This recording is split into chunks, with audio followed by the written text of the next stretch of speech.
Hey guys, welcome back to today's video. Today is Monday, June 10th, 2019, and today we're going to be looking at a 2020 presidential election prediction between Representative Tulsi Gabbard from the state of Hawaii versus, of course, the incumbent Republican president, President Donald Trump. So, we go ahead and take a look at our blank 2020 electoral map.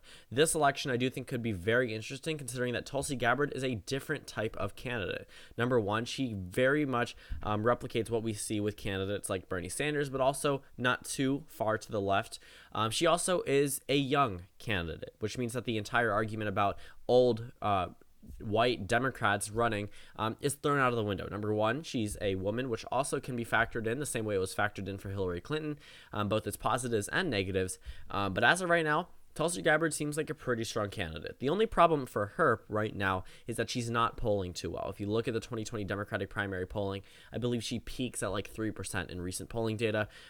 Even though she may seem like a pretty good candidate, there's a very large chance that she does end up as someone like Bernie Sanders' vice presidential nominee if it does end up with Bernie as the top of the ticket, as in winning the nomination completely. So let's go ahead and start by filling in all of the safe Democratic states, including Tulsi Gabbard's home state of Hawaii. I don't know why the map lags when I do this. I don't know why. It's, I guess, sort of strangeness on the computer. Very doubtful, though. It typically only happens when I'm recording, but still, you get the gist of it. I'm filling in all of the safe Democratic states as of right now. I would actually classify New Mexico as a safe Democratic state. Sometimes classify as likely, sometimes safe. Really depends on the candidate. As of right now, I would say Tulsi Gabbard has that one pretty much in the bag. But again, if you look over at the Republican states, again, looking around, not much variation in what we normally see. Obviously, there are things that are going to change as we start filling in the toss-up states. But as of right now, we can characterize all of these Republican states as quote-unquote safe GOP states. There are a number of arguments saying that some of these states may be likely eventually, but as of right now, these are going to be classified as safe. So that puts a total of 226 toss-up electoral votes on the map. If you didn't watch my video yesterday, it was about what states are actually considered toss-ups. I do think that we could have, a pretty good discussion about different toss-up states this time around than what we would see with someone like Joe Biden. Obviously, a number of the states like the Rust Belt are going to stay the same, but as of right now, these are our toss-up states. So Virginia, I would characterize as a likely Democratic state, joined by the state of Colorado. And I think both of those states are going to be likely states for the Democratic Party. They've had the Democratic Party, referring to they, has had a really good hold on them in the past couple of years, past couple of elections as well, whether it's statewide elections, whether it's actually, pretty much statewide elections, but also presidential elections as well. Things like that are good showings for the Democratic Party here. If you look, actually, Virginia, I believe, has an election up this year for possibly their House of Delegates, or it might be the Virginia Senate. I remember back in 2017, it went from a Republican supermajority down to a one-seat majority for the GOP in the state of Virginia. Colorado also recently kept the Democrats in the governor's race and is now on edge to flipping from the GOP to the Democrats in the 2020 Senate race. So both of those states, I think, are pretty justified, leaving them in the likely Democratic column. As for Tulsi Gabbard, I do think that she's going to carry Maine at large by a likely margin, Maine's 1st district by a safe margin. Both of those states, I do think, not both of those states, sorry, that state itself, I do think, is going to do pretty well, especially for a progressive type candidate. Tulsi Gabbard is one of those few candidates that can take a number of Donald Trump's votes away. If you look, she has the history, appealing to the military base, things like that. It's not easy to do that as a Democratic candidate. The Republican Party has always been stereotyped as the gun right, military, family values type party, whereas the Democratic Party definitely has been more focused on social change, whether it's abortion, gay marriage, looking at not just gay marriage, but I guess like LGBT rights, things like that. That definitely comes to mind when you think of the Democratic Party.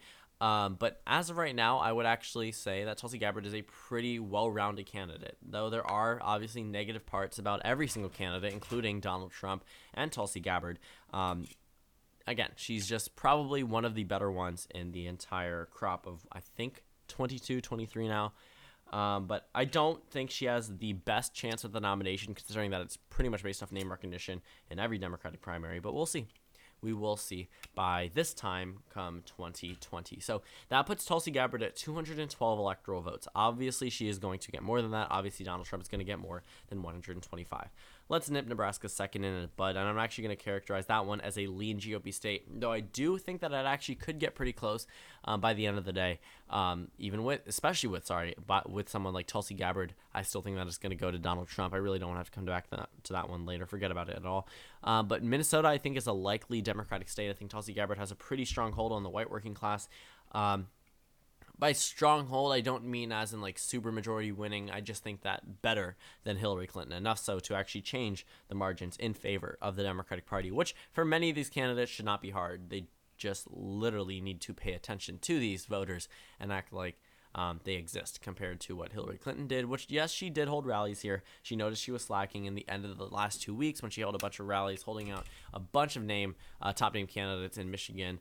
If we still looking at that, it wasn't enough. A lot of these candidates need to realize that a lot of these voters feel left out by the inclusive Democratic Party, and a lot of the candidates actually have recognized that, even people like Bernie Sanders, which is why a lot of these candidates are polling so well against someone like Donald Trump. Nevada, I actually think, could be a likely margin. Now, hear me out with this case. I do think that the state of Nevada could be pretty good for the Democratic Party, especially with a candidate like Tulsi Gabbard. Her appeal, especially around the area, I do think that she would be able to bring out Latino voters.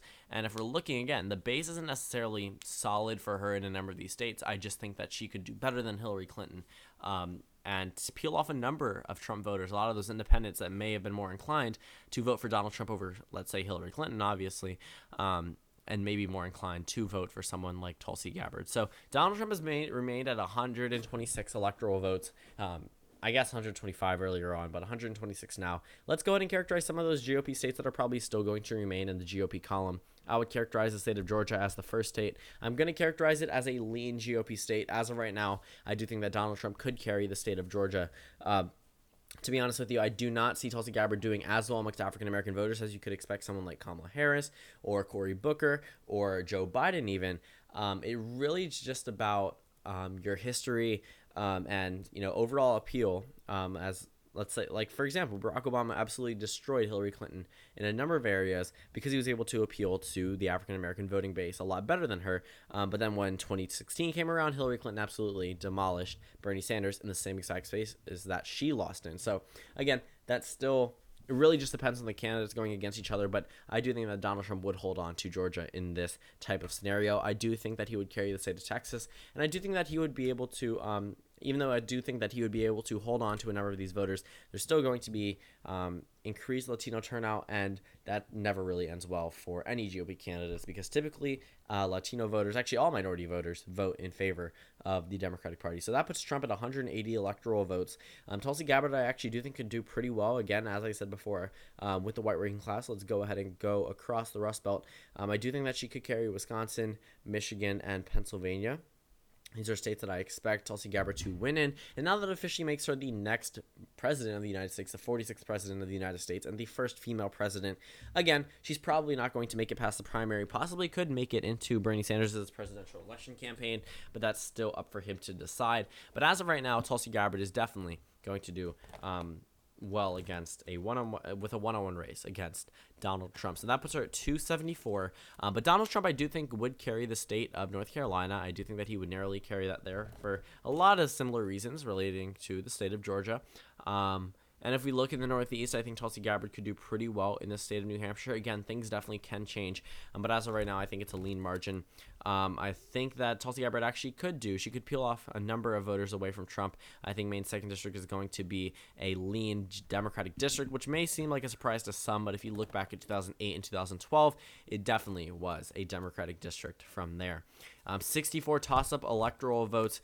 A little bit better news for Donald Trump here. I do expect him to carry the state of Florida very narrowly, and I know that has a lot of contention there. I think that one's going to be a tilt.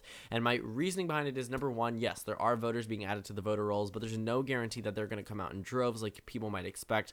Yes, there will be increased Latino turnout, but that doesn't always mean that they can overcome the whiter, more Republican base in the state of Florida. Tulsi Gabbard, I definitely do think can do very well across a number of these states, and her appeal definitely goes across the country, but there are just some areas that I do think that the Republican Party pretty much has a hold on at this point. Not impossible. There are definitely candidates that could flip Florida. Tulsi Gabbard could do it. I mean, I'm leaving it as a tilt for a reason because it could change in a month from now. But as of right now, I think that it's a tilt Republican state.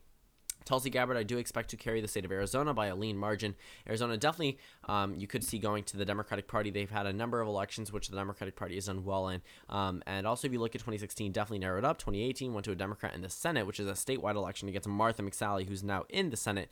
But if you look, the state of Arizona, I would characterize as a lean Democratic state. For the state of Ohio, though, I do expect Donald Trump to narrowly carry this area.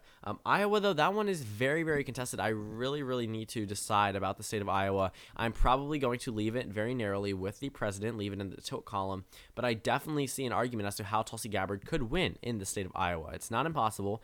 And it definitely isn't for a number of these progressive candidates or a number of these Bernie-like candidates that can appeal to more than just a Bernie-type base. Tulsi Gabbard being one of them. But Iowa, as of right now, I would characterize as a tilt GOP state. Again, subject to change because it is a tilt state, or even these lean states as well. But still deserve a lot of attention. And I doubt they will get anything less than a lot of attention. So that wraps up today's video. Thank you guys for watching this video. Comment down suggestions below, and I will see you all tomorrow.